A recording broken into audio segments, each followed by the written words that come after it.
Mi hija quedó embarazada del novio que la engañó y decidió no tenerlo por su universidad, pero lo más doloroso fue que mi esposo la ayudó a hacerlo a mis espaldas. Mi hija Lea siempre fue mi orgullo, mi niña brillante, la que rezaba conmigo de rodillas cada noche cuando era pequeña. Recuerdo sus manitas juntas y sus ojos apretados pidiéndole a Dios por su familia, por su perro, por sus hermanas. No sé en qué momento dejó de ser esa niña. Si ustedes la vieran hoy, con esa dureza nueva en la mirada, no reconocerían a la criatura que yo crié con tanto amor y tanta fe. Escribo esto porque necesito soltarlo en algún lugar donde alguien me escuche, aunque sean desconocidos, porque en mi propia casa hace meses que ya nadie lo hace. Aquí al menos las palabras no rebotan contra una pared. Tengo más de 20 años de haber construido una familia sobre Dios y sobre la idea de cuidar a la sangre por encima de todo. Creí haber levantado algo indestructible, y en cuestión de semanas vi esa familia deshacerse entre mis manos como si fuera de arena, sin poder aferrar un solo grano. Todo empezó con una noticia que debería haber sido una bendición y que en esta casa se convirtió en una sentencia. Lea tiene 20 años y está en segundo año de una de las universidades más prestigiosas del país, lejos de casa, a donde llegó con becas y ayudas que se ganó con su esfuerzo. Yo estaba tan orgullosa de ella que se me llenaban los ojos de lágrimas contándole a las vecinas de sus becas. La primera de la familia en llegar tan lejos, mi niña brillante, la prueba de que tanto rezo y tanto esfuerzo habían valido la pena. Durante las vacaciones vino a casa, y fue aquí, bajo mi propio techo, donde nos enteramos de que estaba embarazada. El padre es un muchacho con quien había estado saliendo, Máxime,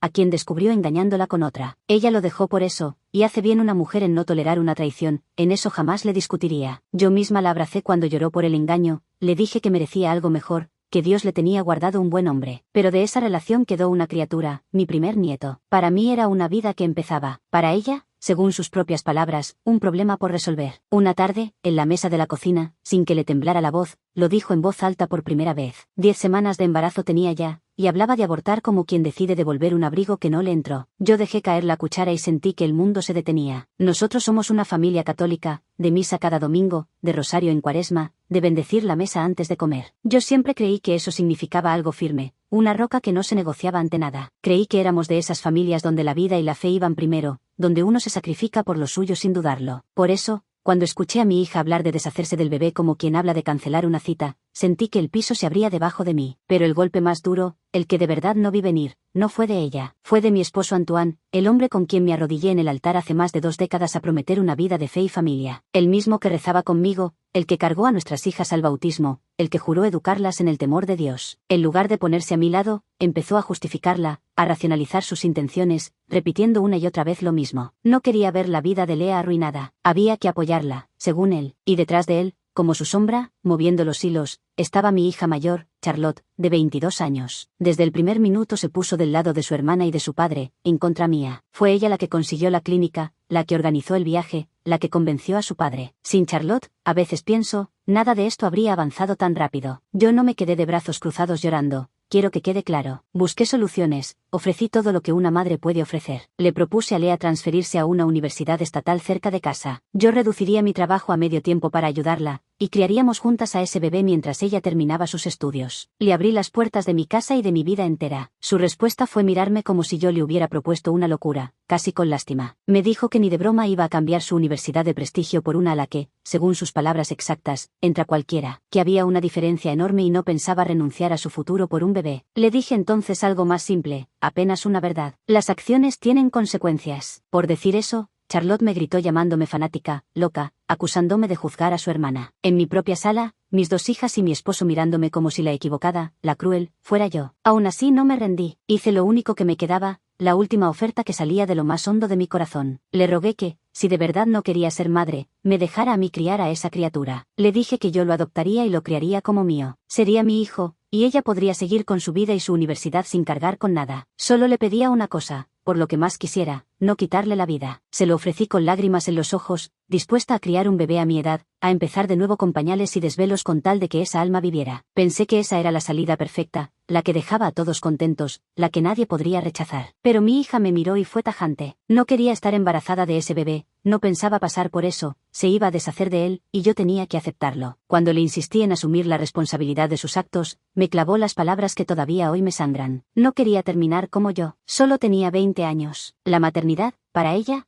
era una atadura de otra época. Y después de eso, cerró la puerta de su cuarto y no me dirigió la palabra por 3 días. 3 días cruzándonos en el pasillo como 2 extrañas, ella con la mandíbula tensa, yo con el corazón en la mano tendida que nadie tomaba. Esos 3 días de silencio fueron mi último respiro de esperanza. Yo todavía creía en mi ingenuidad, en el poder de la sangre. Confiaba en que mi esposo recapacitaría y mi hija despertaría. Rezaba cada noche pidiendo un milagro pequeño, apenas un cambio de opinión. No sabía que mientras yo rezaba, ellos ya lo tenían todo decidido a mis espaldas. Esa fractura que sentía apenas empezando iba a partirme la familia entera en pedazos, y nunca más los volví a juntar. Actualización 1. Las cosas cambiaron para siempre un día cualquiera, mientras yo estaba en el trabajo. Así de simple, así de cruel. Esa mañana salí de casa sin saber que era la última en que mi nieto seguía con vida. Mientras yo cumplía mi turno, mi esposo y mi hija mayor subieron a Lea al auto, la llevaron de vuelta a su universidad y la acompañaron a una clínica. Me lo informaron después, por mensaje, como quien avisa de un trámite terminado. Me dijeron que el procedimiento había salido bien y que ella se estaba recuperando. Bien, usaron esa palabra. A mi primer nieto le quitaron la vida, y a la madre de su madre le informaron por un mensaje de texto que el procedimiento había salido bien. Ni una llamada, ni el respeto de decírmelo mirándome a la cara. Un mensaje, como el aviso de un paquete entregado. Leí el mensaje de pie, en medio de mi jornada, y las piernas dejaron de sostenerme. Me encerré en el baño del trabajo para que nadie me viera temblar, mordiendo una toalla de papel para que no se escucharan mis sollozos. Manejé de vuelta a casa sin ver el camino, con los ojos nublados. Cuando llegué, deshecha, me derrumbé en una silla de la cocina, y ahí mis 2 hijas menores me encontraron llorando. Tengo 4 hijas y un hijo varón, y las 2 menores son todavía unas niñas que yo creía estar criando en la fe. Manon, de 16 años, me dijo con una frialdad capaz de helarme la sangre que lo hecho había sido lo mejor para su hermana. Elodie, la de 14, me soltó que ella tal vez no lo haría,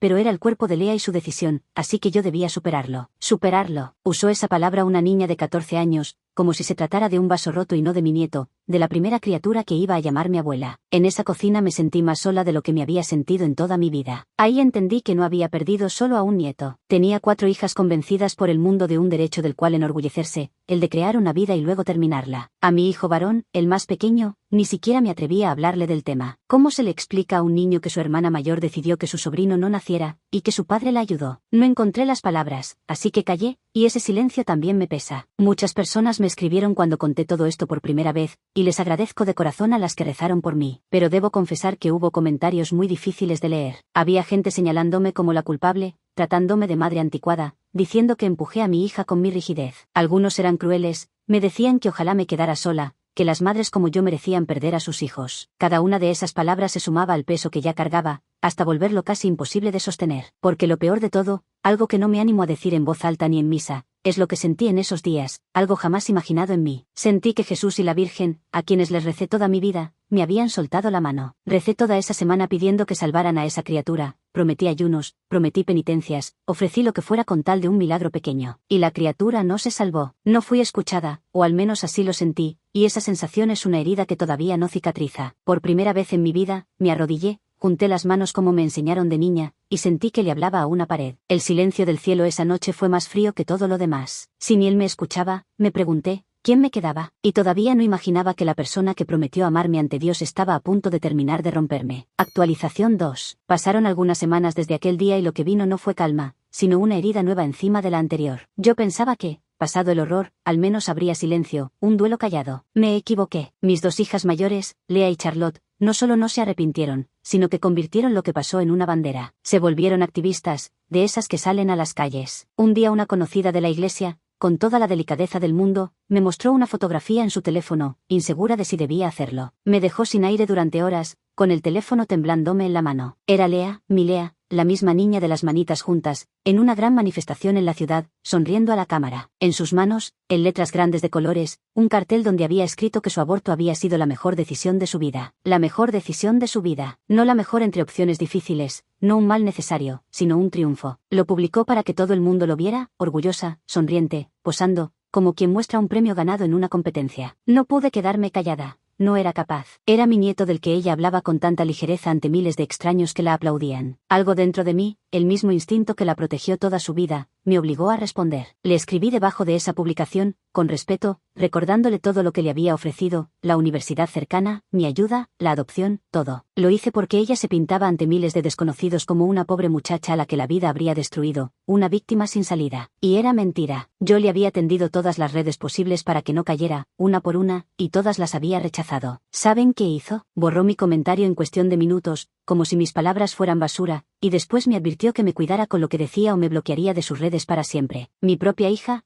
amenazándome con borrarme de su vida con un botón, igual que borró mi comentario. Para el mundo entero era libre de decir lo que quisiera. Para su madre, ni una palabra de amor era tolerada. Me contaron también que ella y su hermana Charlotte se habían vuelto conocidas haciendo vídeos en esas aplicaciones de moda, celebrando lo mismo, sumando aplausos de desconocidos. No tuve el valor de buscarlos. Saber que existían ya me quitaba el sueño. Lo que hice entonces fue lo único que me correspondía como madre. Les prohibí a mis 2 hijas menores, a Manon y a Elodie, que siguieran viendo esas redes, esos vídeos, esos carteles. No iba a permitir que también a ellas les envenenaran el alma con esa idea de que terminar una vida es motivo de fiesta. Eran mis niñas, todavía estaba a tiempo de protegerlas, o eso creía yo en mi inocencia. Pero ni siquiera esa autoridad me quedaba ya. Mi esposo Antoine anuló mi prohibición delante de ellas. Les dio permiso de ver lo que quisieran y las convenció de que su madre exageraba. En el día de mi boda, delante del sacerdote y de nuestras familias, los 2 prometimos criar a nuestros hijos en la fe. Yo cumplí esa promesa durante 20 años. Ahora él la desarmaba en un segundo, delante de las niñas, dejándome como una exagerada, como un obstáculo. Fue en ese momento cuando entendí nuestra ruptura,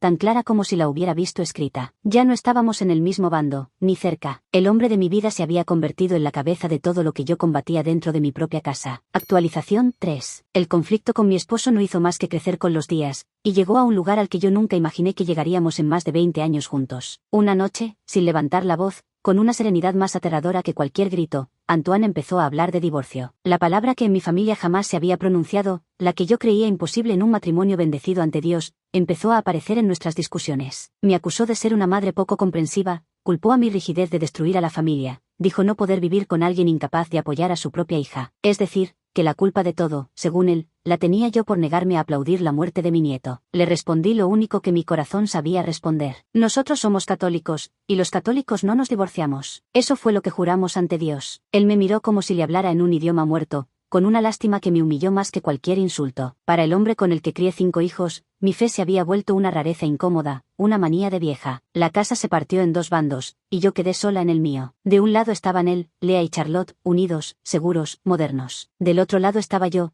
con mi rosario en la mano y la sensación de ser la última sobreviviente de un mundo que a todos les daba vergüenza. Lo más doloroso fue ver hacia dónde se inclinaban las pequeñas. Manon y Elodie, mis niñas, empezaron a mirarme con esos mismos ojos de reproche que veía en las mayores. Repetían palabra por palabra los argumentos de su padre y de sus hermanas, como si les hubieran lavado el cerebro delante de mí sin que yo pudiera hacer nada. Me llamaron anticuada, me llamaron controladora, me dijeron que yo era del siglo pasado. Un día Elodie, mi bebé, la de 14, me dijo delante de todos que le daba vergüenza tener una madre como yo. Escuchar a una hija tan pequeña decirte semejante cosa por defender la vida es algo que te vacía por dentro, que te deja hueca. Yo caminaba por los pasillos de mi propia casa sintiéndome una extraña, una intrusa, una huésped no deseada en el hogar que levanté con mis manos, plato por plato, oración por oración. Bajaba la vista al cruzarme con mis propios hijos. Cuando conté todo esto, muchos me aconsejaron que soltara, que dejara ir, que por mi salud aceptara la realidad y siguiera adelante. Sé que lo decían con buena intención, gente que me veía consumirme y quería aliviarme el peso. Una parte de mí agradecía esa preocupación de desconocidos, más de la que recibía dentro de mi propia casa. Pero, ¿cómo suelta una madre a sus hijos? ¿Cómo suelta una creyente aquello en lo que ha creído toda su vida? No pude,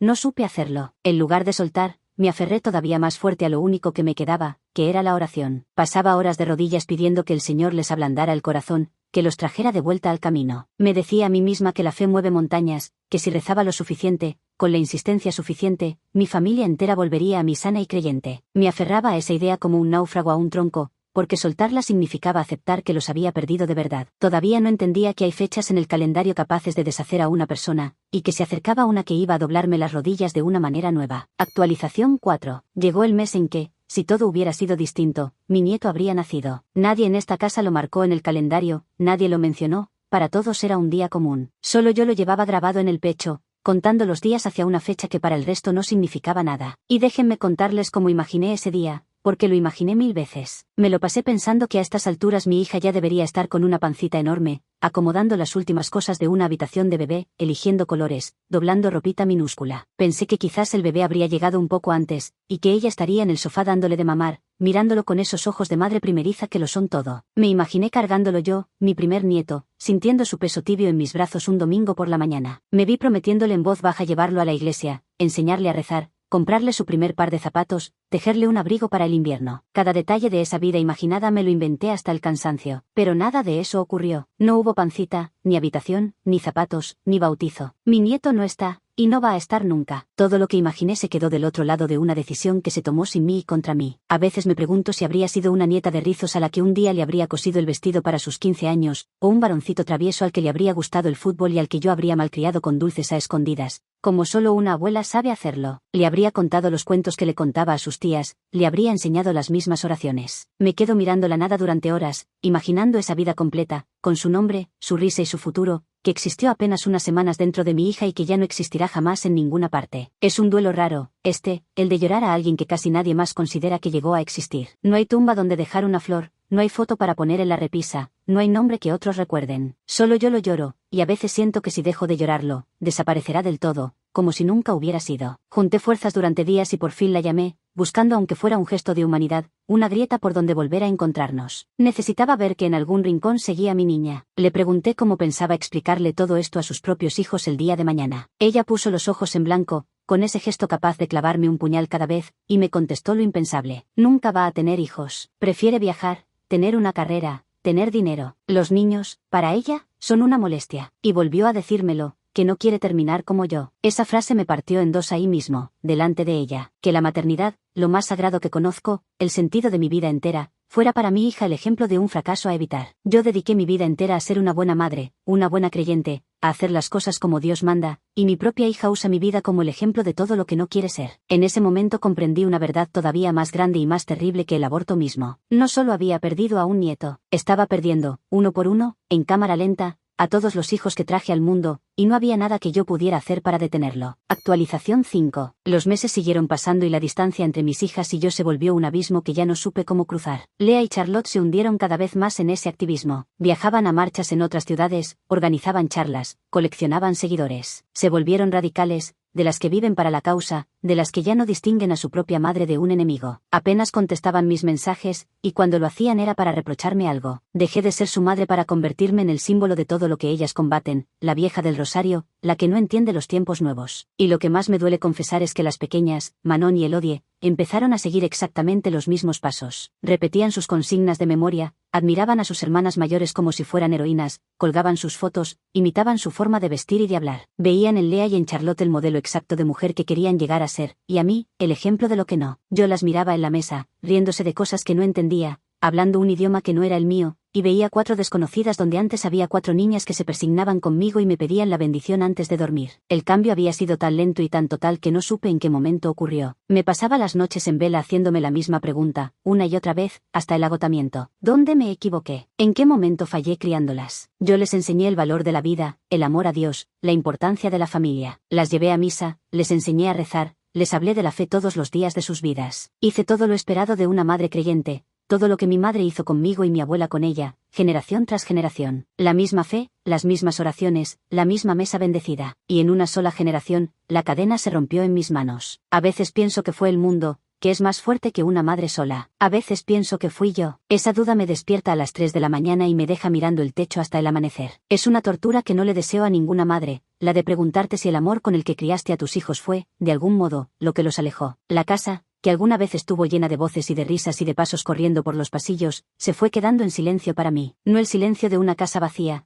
que casi se extraña menos, sino algo mucho peor. El silencio de estar rodeada de tu propia familia, 7 personas bajo un techo, y que ninguno de ellos te hable, te mire a los ojos o te considere parte de la conversación. Ponía 7 platos en la mesa y comía en medio de todos ellos como una extraña, mientras hablaban entre sí como si mi silla estuviera vacía. Rezaba en soledad aunque hubiera 7 personas bajo el mismo techo. Me convertí en un fantasma en mi propio hogar, una presencia que todos toleraban pero nadie escuchaba, alguien a quien se le contestaba con monosílabos y se le esquivaba la mirada. Existía sin pertenecer, y cuando creía no tener nada más que perder, mi esposo me demostró lo contrario. Todavía faltaba el golpe final. Actualización 6. 3 semanas después de mi última publicación, lo que temía se volvió definitivo. Antoine siguió adelante con el divorcio, pese a todo, pese a los años, pese a lo que juramos ante el altar. Le recordé una vez más que nosotros no hacemos esto, que un sacramento no se rompe por voluntad, que Dios nos unió. No le importó. Me dijo que ya lo había decidido, que había hablado con un abogado, que ya había papeles de por medio, que era lo mejor para todos, como si dejar sola a la mujer con la que hizo su vida entera pudiera ser lo mejor para alguien. Y como si quisiera clavarme el cuchillo hasta el fondo, mis 2 hijas menores me dijeron que, si nos separábamos, ellas querían irse a vivir con su padre, porque yo era demasiado anticuada, demasiado controladora, imposible de aguantar. Así que no solo perdí a mi esposo, con él se llevó también a las últimas 2 hijas que me quedaban cerca, las mismas a las que cargué de bebés, a las que amamanté, a las que enseñé a persignarse. Me eligieron a mí como la razón para irse. Y aquí estoy ahora, contándoles el final de esta historia, aunque para mí no se siente como un final, sino como una condena que apenas empieza. Me quedé sola, completamente, definitivamente sola. Mis 4 hijas piensan lo contrario de todo lo que soy. Mi esposo firma los papeles para dejarme, y hasta mi hijo pequeño, al que todavía intento criar en la fe, crece rodeado de gente empeñada en enseñarle a burlarse de lo que su madre cree. El divorcio avanza, los abogados hablan, y en unos meses ya no seré una esposa, sino una mujer sola en una casa demasiado grande. Se preguntarán cómo hace una para levantarse cada mañana con semejante peso. Yo también me lo pregunto, y la única respuesta que encuentro es la misma de siempre, la única que no me han podido quitar, la única que me queda cuando ya no me queda nada ni nadie. Rezo, es lo único que me queda y lo hago con todo lo que soy. Me arrodillo cada noche al pie de mi cama, sola en un cuarto que antes compartía, aunque a veces sienta que le hablo al techo, y le pido al Señor y a la Virgen una sola cosa, que llamen a mis hijas de vuelta al camino, que les abran los ojos, que me las devuelvan aunque sea al final de mis días. Rezo por el alma de mi nieto, al que amaré y extrañaré hasta el día de mi muerte, aunque nadie más en esta tierra lo recuerde, aunque para todos ellos no haya existido jamás. Yo sé que existió, yo lo sostengo en mi memoria como se sostiene una vela en el viento. Rezo con desesperación para que mi hijo varón, el más pequeño, el único que todavía se sienta a mi lado en misa aunque sea a regañadientes, no termine como sus hermanas, no aprenda a avergonzarse de su madre. Sé que muchos me señalarán a mí como la que empujó a su familia lejos con su dureza. Dirán que, de haber cedido, de haber aflojado, quizás los tendría a todos conmigo esta noche. Puede ser, pero yo no sé ceder en esto. No sé cómo doblar aquello que creo verdadero, ni siquiera con mi familia entera como precio, ni siquiera para no quedarme sola en esta casa enorme. Quizás esa sea mi cruz, o quizás mi terquedad. Ya no sé distinguirlas. Y me quedé sola. Esa es la historia. Una mujer de rodillas, en una casa vaciada entre sus manos, aferrada a una certeza que nadie más comparte, rezando por un teléfono ya mudo y por unas hijas para quienes dejó de ser madre.